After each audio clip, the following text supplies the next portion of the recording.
You know, I've had something on my mind lately that I've crossed by a couple of my family members, a couple of friends. It's something that's really been kind of blowing my mind, which is that I think Facebook might really be in a position to make Google irrelevant over the next decade. And I understand that that's a huge claim to make. And I'm not necessarily saying that that is what's going to happen, but I'm saying that I think Facebook has the potential to make it happen. But I know right now that all sounds kind of crazy. So just see what I got here for you. So a lot of people already know, but YouTube is actually the second biggest search engine on the planet behind Google. That includes AOL, Yahoo, Bing, whatever else. YouTube is a bigger search engine than everything except for Google. Now, the reason why that's important is because YouTube is obviously not a search engine first.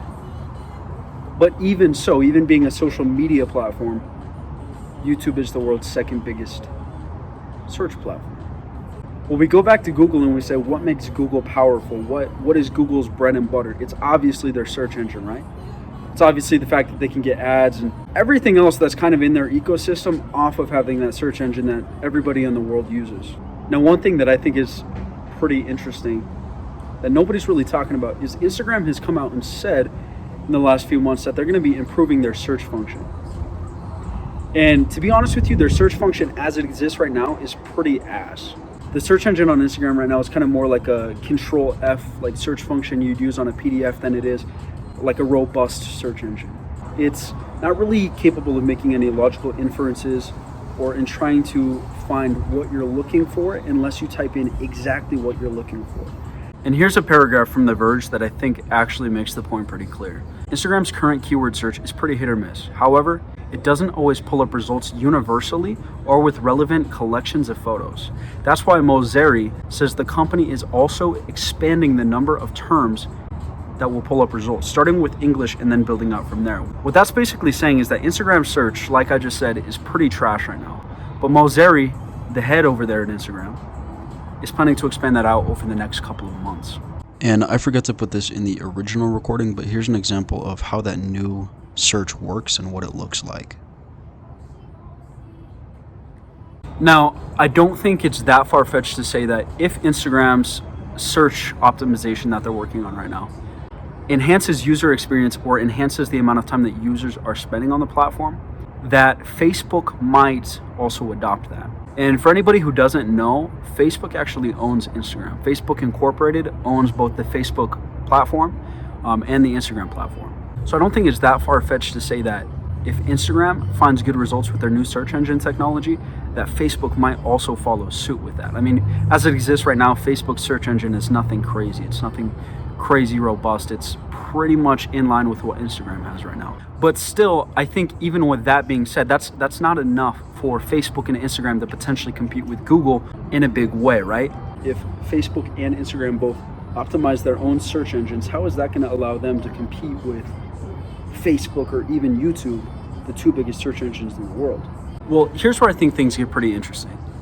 Facebook and Instagram, for anybody who's really been on the platforms, you've probably noticed this. They've started to integrate. Starting just a couple of weeks ago, anytime I post a reel on IG, it asks me if I also want to post that reel to be seen on Facebook.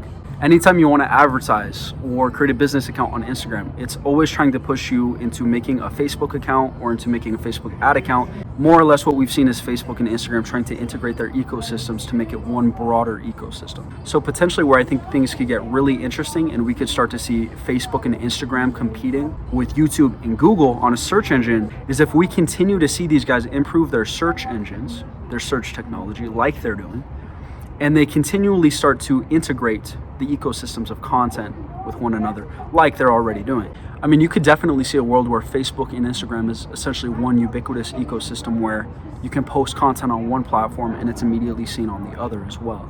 And I wouldn't be surprised if this merger happens. I mean, I think we're already seeing the beginnings of it. And really, just to give you an idea of the scale of these companies, Facebook has almost 3 billion active users each month. And Instagram has about 1 billion each month. So grand total between the two, about 4 billion. YouTube, which is the second biggest search engine in the world right now, only has about 2 billion monthly active users, or about half of what Facebook and Instagram combined have. And then once you get to Google, you're looking at about 4 billion right there on just Google. So if what I'm laying out actually happens and Facebook and Instagram start to merge, right, and increase in the search algorithms on these platforms, and they really merge together to become one ecosystem, I could definitely see a world where Facebook and Instagram start to compete with Google in terms of being the search engine or the premier place to find content. And last week I passed this idea past one of my good buddies. And his big thing was, look man, even if Instagram and Facebook come together and create this super ecosystem or this super platform that you're talking about, a search engine on those platforms is only going to allow you to see content on those platforms.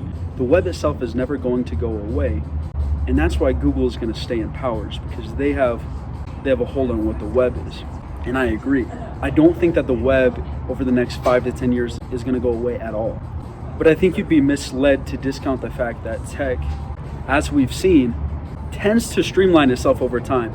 And users of tech tend to navigate towards the platform with the fewest obstacles or the path of least resistance. I mean, just think about it right now. If I want to open up a brand selling clothes, right? I mean, let's just run a thought experiment here. Let's say in 5 to 10 years, Instagram and Facebook have a super ecosystem, have a super platform, have a great search engine optimization in place. And they've got now, instead of just the 4 billion users between the two platforms, let's say they're closer to 5. You could definitely see a world where if I wanted to create a clothing brand, I say I could go create my own website, but now I have to pay for hosting. I have to pay for or do search engine optimization for Google. I have to go and design my site or pay somebody to design my site. And I have to pay an outside ad agency to drive traffic to my site. Whether that be Facebook ads, Google ads, whatever that may be, you're gonna have to drive traffic to your site. You could definitely see a world where clothing companies in the future, or just a whole bunch of different companies, go, hey, I can host everything for free on this Instagram/Facebook shop. It's not that hard for me to get traffic here because I can just organically grow through things like hashtags, tagging people. I can communicate better with customers through the messaging service that's already in the app. I don't have to go through any additional channels or add anything to my website in order to contact these people, email, anything like that. You could definitely see a world where as these ecosystems merge between Facebook and Instagram, businesses actually prefer to just do all of their business on the platform instead of on their own website. You could definitely see too a world where news outlets, magazines say, hey, I can post my stuff directly on Facebook/Instagram. It's free hosting. Why would I have a website? I don't have to worry about building up a newsletter or whatever because I can just tell people to DM me and I have their contact info right there. You could definitely see a world where businesses gravitate towards this easier user experience that's sort of curated and made possible by Instagram/Facebook. I know that this is a little bit out there. My point being in all this is I could definitely see a future where, because of the ease of access, the ease of use, Facebook and Instagram start to replace Google as being the premier place to search for content, for businesses, for whatever it is you're looking for solutions, for videos. And I think maybe there's a chance that I'm not articulating this as clearly as I see it in my brain. So let me just ask you this: do we really think that Google has a lot of room to move up in the world, or do we think that Google, if anything, is in a position where it's about to peak or it has peaked and it's probably going to be downhill over the next 30 years? And again, I'm not saying that Google won't find ways to pivot and survive as a business.